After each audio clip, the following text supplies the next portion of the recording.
उसे नहीं पता था कि अब वो पूरा 18 साल अकेली इस छोटे से द्वीप पर बिताएगी। हुआना मरिया अब पूरी तरह से अकेली रह गई थी। उसके चारों ओर सिर्फ खुला आसमान था, दूर दूर तक फैला अनंत समुद्र और बीच में एक छोटा सा टुकड़ा जमीन जो अब उसका पूरा संसार बन चुका था। पहली रात उसने वहीं की एक पुरानी झोपड़ी में गुजार दी। ठंडी हवाओं और लहरों की आवाजों के बीच वो सारी रात बस यही सोचती रही कि अब आगे क्या होगा।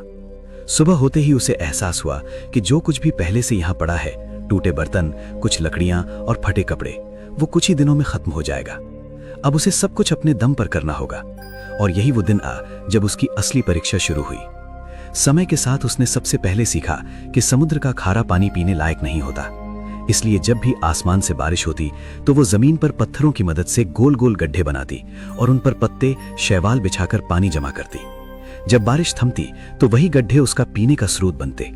जो छोटे बर्तन उसके पास थे उनमें वो बचा हुआ पानी रखती ताकि कुछ दिन सूखा पड़ने पर उसका इस्तेमाल हो सके। खाने के लिए हर सुबह वो समुद्र के किनारे जाती, कभी ज्वार भाटा में फंसी मछलियां पकड़ती, कभी चट्टानों से चिपकी शेलफिश और सीप निकालती।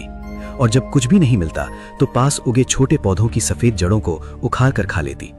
कई बार भूख इतनी बढ़ जाती कि वो कीड़े मकोड़े, मेंढक और पक्षियों के अंडे खाने पर मजबूर हो जाती। कुछ दिन ऐसे भी आए जब उसके पास खाने को कुछ नहीं था, लेकिन उसने कभी हार नहीं मानी। उसकी जिंदगी अब बस एक ही लक्ष्य पर टिकी थी, जिंदा रहना। धीरे धीरे जब पुरानी झोपड़ी हवा और बारिश से टूटने लगी तो उसने समुद्र किनारे बहकर आई बड़ी मछलियों की सूखी हड्डियों और लकड़ी के टुकड़ों से नया आश्रय बनाना शुरू किया। वो उन हड्डियों को जमीन में गाड़कर ढांचे की तरह खड़ा करती और ऊपर लकड़ियों, सूखी घास और पत्ते बांधकर छत जैसी आकृति देती। उसका ये छोटा सा घर जिसे उसने अपने हाथों से बनाया था, अब उसका एकमात्र सुरक्षित ठिकाना बन गया था। ठंड से बचने के लिए उसने कपड़े भी खुद तैयार करने शुरू किए। उसने कभी पक्षियों के पंखों को जोड़कर और कभी मरे हुए जानवरों की खाल को सुखाकर अपने लिए वस्त्र तैयार किए।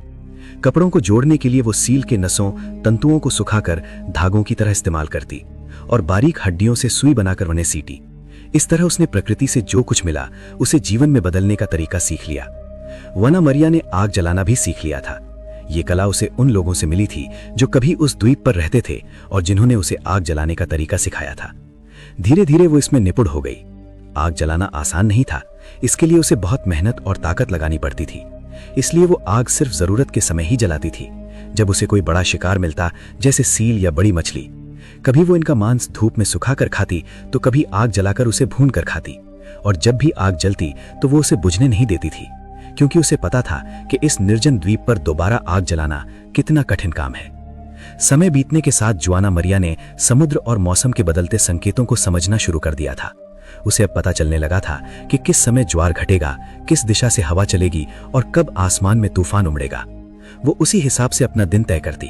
सुबह मौसम का हाल देखना, फिर भोजन की खोज में निकलना, दोपहर में अपने आश्रय की मरम्मत और शाम को किनारे बैठकर लहरों को देखना ताकि मन को कुछ शांति मिल सके।